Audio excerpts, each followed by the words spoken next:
Bienvenidos a la clase 1.4, unidad número 5 para noveno grado. Te saluda como siempre el profesor Roberto Méndez, mostrándote siempre el logotipo de mi canal en YouTube, Matemáticas Mate Roberto Méndez. Espero que lo sigas visitando. Características de figuras semejantes, parte 1. Es la clase 1.4. Bien, pregunta. ¿Cuál cuadrilátero es semejante al cuadrilátero ABCD? Yo tengo el cuadrilátero A, B, C, D. De estos, ¿cuál crees tú que es semejante? ¿Será el segundo, el tercero o el cuarto? ¿Qué debemos determinar para encontrar esa semejanza? ¿Piensa? Yo creo que ya tienes cuál es, ¿verdad? Por la forma en que está elaborado la congruencia. Bien, soluciona. Al ampliar el cuadrilátero ABCD, el resultado es otro semejante al primero, como trabajamos en videos anteriores, y solamente cambiaría las longitudes de sus lados, pero no la medida de sus ángulos. Con un transportador se miden los ángulos, que es una manera sencilla para medir los ángulos del cuadrilátero y se comparan. Este mide 53, 144, 63 y este mide 90 porque es un ángulo recto. 79, 120, 63, 128, 90. Todo. Ahora vamos a comparar. El que sea semejante tiene que medir 63 acá. Este mide 63. 144 el vértice A aquí. El de 63 aquí. Y ya sabemos que este es un ángulo recto. Entonces, ¿la respuesta cuál es? Volvemos a mostrar la figura. En los cuadriláteros ABCD y EFGH aquí, el ángulo B no es congruente con el ángulo F.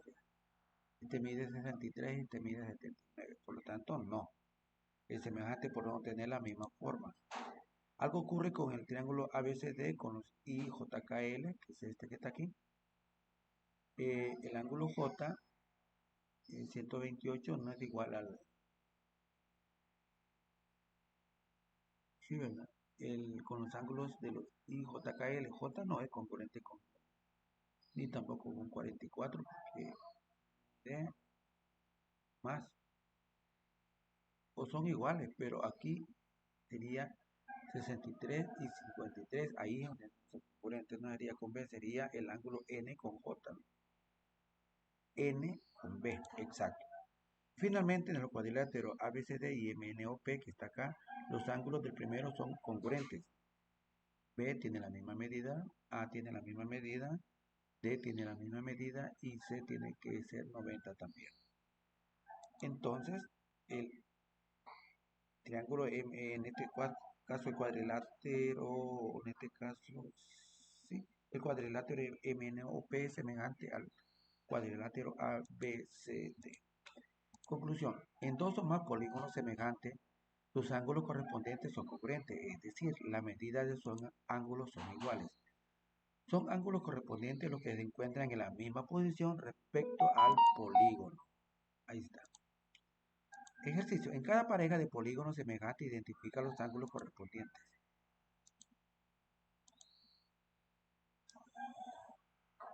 6, 2 es a 8, así como 1 a 4, ¿verdad? 2 por 4 es 8 y 1 por 8 es 8. Entonces 8 es igual a 8. Ahí pues hemos visto que sí tienen una igualdad y son correspondientes. Acá veamos. ¿Cuánto va CD? Mide 2, ¿verdad? El lado. Y AB mide 1.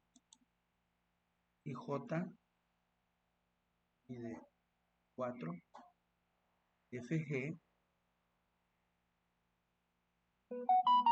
mide 2. Entonces estudiará los valores que este es a este, así como este a este. Al igualarlo o usar la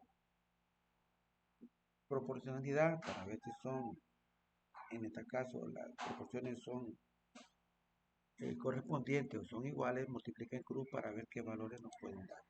Termínalo tú. Tienen que ser iguales los valores. Cuaderno de ejercicio recordando la clase anterior. Número 1. ¿Qué longitud debe tener el segmento B para que A y B sean proporcionales a C? De esto hemos hecho varios. 3 es AB, o sería 3 es a X, así como 5 es a 25. ¿Ya sabes cómo hacerlo? Finalízalo tú. Reduce a la mitad el polígono ABCDEE dibujándolo la figura resultante a la mitad. Si este mide 6, el que va a reducir va a medir 3. Si este mide 2 para arriba, el que vas a reducir va a medir 1. Y luego toma las figuras como están distribuidas por los segmentos para que la figura te quede a la mitad ese polígono. Finalízalo tú. Otro más, en cada pareja de polígonos semejantes identifica los ángulos correspondientes. Okay. ¿Cuáles serían los ángulos correspondientes? Yo digo que el ángulo A es correspondiente con el ángulo G, el D con el F, el B sería con H y el C sería con el E, porque al voltear esta figura 180 grados se va a ver la igualdad en correspondencia, no en tamaño. Ángulo A, ángulo G tiene que ser igual, como dijimos, ¿verdad? ¿Qué otro? El ángulo, y ahí rellenándolo las letras de los ángulos que hacen falta. Finalízalo tú. Y aquí también haz el mismo procedimiento que se hace en el numeral 1. Finalízalo tú. Llegamos al final de la clase. En dos o más polígonos semejantes, sus ángulos correspondientes son congruentes, es decir, las medidas de sus ángulos son iguales. Son ángulos correspondientes los que se encuentran en donde, en la misma posición respecto al polígono. Envía el reporte de tu trabajo y te espero en la siguiente clase.